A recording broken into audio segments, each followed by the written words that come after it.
Thank you, Dr. Goldin. This was an absolutely fascinating talk. I think that a lot of questions came in, so we'll get through as many of them as we can. Sure appreciate your time for the Q&A today. One question that I have regarding the practice of developing a mindfulness meditation or an attention-focused practice to develop compassion and increased empathy. From a practical standpoint, how do you recommend that people start in terms of duration? Does it matter what kind of an environment they're in when they're starting? Would it be better to start with breath work? How do you go about telling people just from the very, very initiated beginner stage what to do first? Great question. So a simple answer to this is get out of the house, get out of the box, go somewhere where there's nature, flowers, trees, bushes, and give yourself the gift of just 3, 4, 5 minutes to take in the beauty of a flower, to listen to the birds, to look at the sky, to smell. Nature and the non-linearity that is throughout nature, as opposed to these boxes, I'm in a box right now, is an incredible support system for capturing attention and almost naturally allowing all these thoughts and images and memories to settle down almost effortlessly if you really just drop into nature. That's one way to do it, right? There are many ways to do it. And in fact, there's not one single way, but nature is an incredible facilitator for this. And if you're fortunate enough to live next to a park, or even if you have a beautiful flower or plant by your window or a balcony, you can do that. That's one way to do it. Another way to do it is also you can have formal meditation practices where you can just, for example, this is something I literally do every morning. I love coffee. And I love grinding the beans. So I actually take a very normal everyday activity and make it a mindfulness practice. I open up the bag of the coffee beans and I stop everything and I just smell the beans. And it's beautiful. And I think about where it came from and how it made its way to my kitchen. And then I grind the beans and I put gently put the grinds in the French press and then the water. And I slow down the process to actually see what I'm doing, smell, taste, touch, appreciation, gratitude, interconnectivity. This coffee came from Venezuela, from a beautiful hillside, etc. So we can do this. Even if you have a dog or a cat or a partner, you can take a moment and you can just notice that I have a cat and I love when the cat just sits and purrs, and it's an opportunity for me to drop into purring meditation. So yes, there are many formal practices and there's about 30 plus different mindfulness practices, but we can take everyday activities and just overlay a different quality of mind onto that everyday activity. And that makes it kind of seamless, effortless. I highly recommend playing with that and experimenting. So I'll pause there. There's much more to be said, but that's enough for the moment. That's good. I like that very much. And part of the reason that resonates deeply is that it leaves so much room for interest for individuals if they're drawn to nature, if they're drawn to something like you said, coffee, a multisensory experience that really directs attention. And I think for many people, it's intimidating to think about finding a quiet environment and closing their eyes and really do this thing that we have heard is called meditation. And what are we really hoping to achieve from that? So I think that narrative even helps us to broaden our awareness of how many ways that we can overlay this mindset with the benefit toward attention and mindfulness, not just with a quiet room and breath work, for example, although that yes, of it, yeah. I completely agree. We really need to be creative about this. So like if I live in a big city, right? So I'll put on one of my favorite like Bach pieces or a choral piece or some music and go outside and just take a short walk in nature, like in the park nearby. And whether it's kids playing or the sky or a little whispery cloud or color, the flower, to actually just to just notice.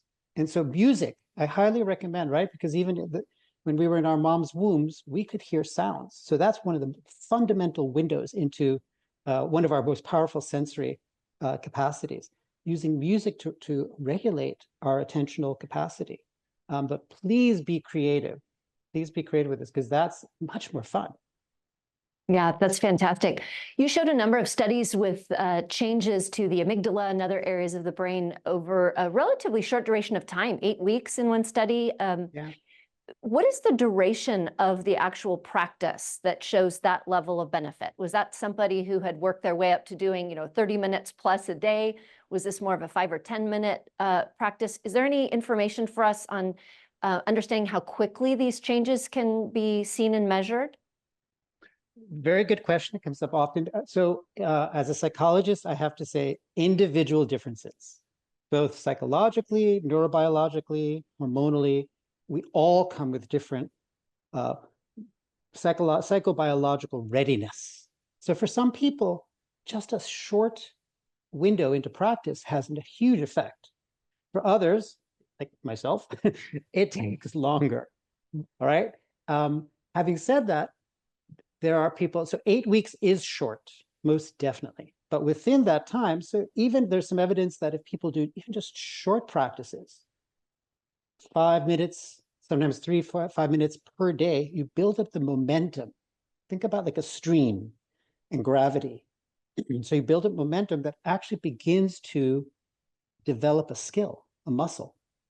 Of course, if you'd had the luxury of doing longer, but longer is not necessarily better. So I think short practices that can then lead to a direct experience. Oh, here's that anxious thought, that worry, that jealousy, that fear. Oh, I see it rising. Oh, I can just see it rising and changing and then dissolving, like a cloud taking shape, changing, and then dissolving. When you can get to that level of direct experience and confidence, oh, that's just a sensation. Like I'm even doing it now. I have a chronic pain, and I can go, oh, that's just a pain, a sensation. Oh, I don't have to get caught.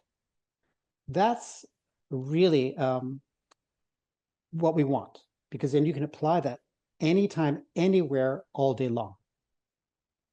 What about we spent some time talking about how this can manage certain conditions. You just mentioned pain and chronic disease. Yes. Usually more inherent with the adult population. What would be your thoughts on a brain that is very, very young? So children and adolescents, you showed some pictures in the latter part of your talk about the mirror neurons, but thinking in terms of brain plasticity and development, what kind of effects would you anticipate seeing, or have you studied for children who are taught mindfulness practices very early on, in the way it would shape their attention, their stress reduction, their response to external events, maybe not mind wandering quite as much, but what are the impacts you might think on children and adolescents? Ooh, that is a huge question. And there are many people studying this.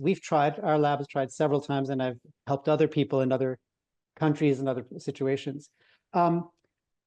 Some young people, be it children, adolescents, or even young adults, they can really, like, when they have a direct experience, when it's not conceptual, not just intellectual, and they can integrate it. And I think especially for adolescents, I was just thinking about like using sports, like coaches are definitely using this. And they have a lot of clout to be able to introduce young people as part of a team or individual athlete or school teachers. Like we did one study, we rang a bell.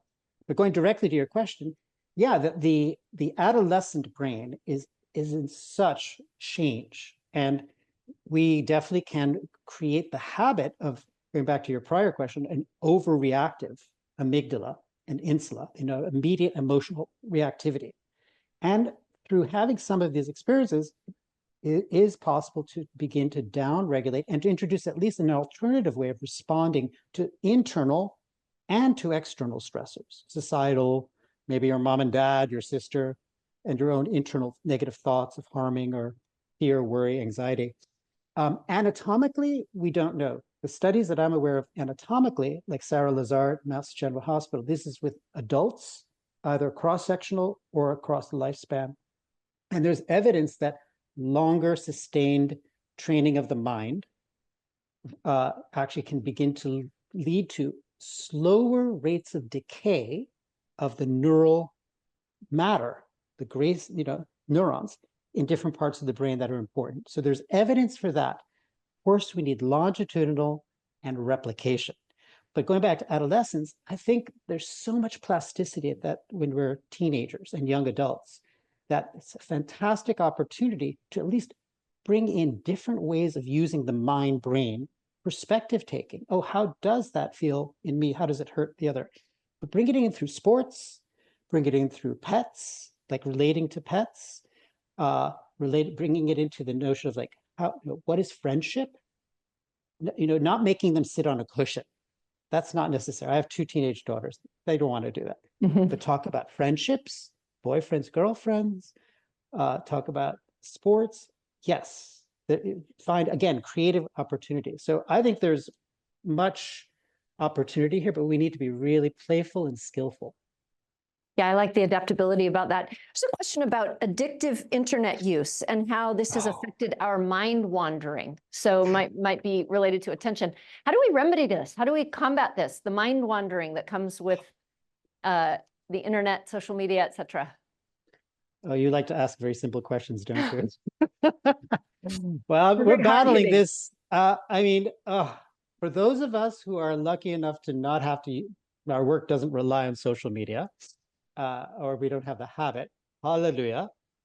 It takes so much inhibitory control. And we know that that is not, the neural circuitry for inhibitory control and visualizing it is not really fully developed yet until you're in your early 20s, if ever. So I have 2 teenage daughters, and this is such a struggle. And as a parent, this is so painful. So you're hitting a nerve in me. And how to help these young minds. So one way is to literally go out and do other activities with my daughters where the phone is not required, right? And the phone, we can reduce it. But it is, if we can say, oh, how about if we shift to listening to one of your favorite songs? A piece of music, right? So most teenagers, young adults, and adults like music. That's one way, right? Or would you rather in this moment like talk to your friend, like do a video chat? Because even that is better than this scrolling through these images that induce social comparison. I'm not good enough. Look how beautiful they are. I'm ugly. Look how young they are. I'm old. Blah blah blah. All of this automatic comparative negative thinking. So they're going to use their phones, and maybe technology in the future, we won't have physical phones. We'll have other things. It might be better. It might be worse. But how can I take the interests of my 16-year-old? Oh, put on that, that really cool song. Or let's put on a TikTok where we dance. They love to do that. Let's dance together, get up and dance, instead of them just sitting in their room or in the bathroom with the door locked, scrolling forever. So skillful disruption, skillful re-guiding of attention. And that is, of course, child-specific, family-specific, context-specific. But yes, it can induce anger, frustration in the parent. And I need to override that temporarily and find more skillful ways of interacting that. It's almost like Aikido. Go with the tool and redirect it, as opposed to going, can I turn it off? I can't turn off the whole internet. I can't turn off the phones. Like when I've tried that, they've actually said, Philippe, they said, Dad, you're a dictator. I'm saying, yeah, but I'm doing it for your benefit. They're like, we don't care. We're angry with you. I don't want that. Right. So I need to step up and be much more skillful. And that's good advice, I think, for adults as well as the kids, right? So the shift physically, get out into a different environment, put on some music. That's good for all of us at all ages, as all of us wanders in the world of internet rabbit holes. And so the focus and for the attention is kind of age appropriate over the span. Yes, and even more specifically right now, what I'm practicing with myself, because I read the New York Times every morning and NPR, I'm noticing what it does to my mind. And so I'm intentionally titrating down, reading less and listening less to the news that makes my mind go off balance. Because when I'm off balance, I'm not pretty nice for anybody else to Yeah. interact with. Yeah. So that's my responsibility, right? Right. That's a good suggestion. Thank you for all of your suggestions, your excellent talk. Appreciate your generosity with the question and answer. We're very, very grateful that you were able to spend time with us this morning.